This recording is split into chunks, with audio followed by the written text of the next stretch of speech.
పత్రికా సమావేశాలకు కూడా ఎవడు పడితే వాడు లోపలికి వచ్చేసి మీకంటే ముందల కుర్చీలో కూర్చుంటాడు. ఇంతకుముందు నేను చూస్తున్నాను, ఒక 15 సంవత్సరాల క్రితం నేను ప్రజాప్రతినిధిగా ఎన్నికైనప్పుడు పత్రికా సమావేశాలు పెడితే సీనియర్ రాగానే సీనియర్ జర్నలిస్ట్ ఏ పేపర్ అయినా ఉండని, లేకపోతే ఏ టీవీ అన్నా ఉండని, జూనియర్స్ ఎవరైనా ఉంటే సీనియర్స్ వస్తే ముందల సీట్లో కూర్చున్న వాళ్ళు కూడా లేచి వాళ్ళకి సీట్ ఇచ్చి వెనక్కి వెళ్ళి కూర్చున్న వాళ్ళు, ఒకవేళ సీట్ లేకపోతే పక్కకు నించొని నోట్ చేసుకునేది.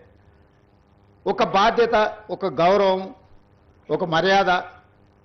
వాళ్ళ యాజమాన్యాలు ఎవరున్నా జర్నలిస్టుని ఒక గౌరవించుకునే పరిస్థితి ఉండే.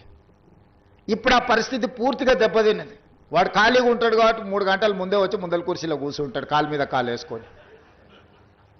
వాడికి ఆ వచ్చిన సీనియర్ జర్నలిస్టు వాళ్ళ జీవితాన్ని మొత్తం జర్నలిజంలో కలిపినరు. వాళ్ళు సిన్సియర్గా ప్రజా సమస్యల్ని విశ్లేషించడానికి, పరిశోధనలు చేయడానికి, వాళ్ళ జీవితాన్ని, ఆరోగ్యాన్ని ఫనంగా పెట్టి, కుటుంబాలను కూడా ఫనంగా పెట్టి ప్రజల సమస్యలను తెలుసుకోవడానికి ఎక్కడెక్కడనో మారుమూల ప్రాంతాలకు వెళ్ళి రోజుల కొద్దీ ప్రజలలో మమేకమై ఆ సమస్యల్ని తెలుసుకొని వాళ్ళు రాసిందన్న సంగతి, పాలకులు చేస్తున్న తప్పులను పట్టుకోవడానికి నిరంతరం శ్రమించి విశ్లేషించి, మన ప్రాంతంలో జరిగిన విద్యుత్ ఉద్యమాల వెనుక ఇంత కఠోరమైన దీక్ష జర్నలిస్టులది ఉన్నది.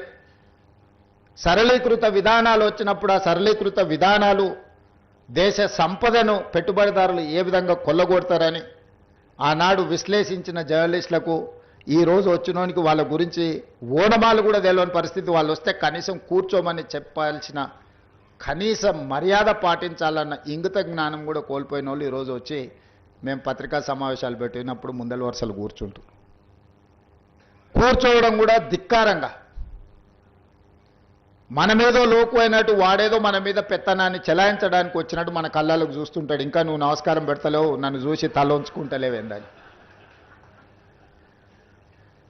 నాకైతే అప్పుడప్పుడు అనిపిస్తుంది దిగిపోయి పల్ల చెంపలు వలగొట్టాలని. కానీ పరిస్థితులు, హోదా అడ్డం వస్తుంటాయి. గతంలో జర్నలిస్టులను చూస్తే మర్యాద ఇచ్చి పలకరించి ప్రెస్ మీట్ అయిపోయిన తర్వాత వాళ్ళతో 10 నిమిషాలు మాట్లాడి మేము చెప్పిన దాంట్లో ఏమన్నా లోపాలు ఉన్నాయా, లేకపోతే మేము చెబుతున్న ఉద్దేశం ఇదే అని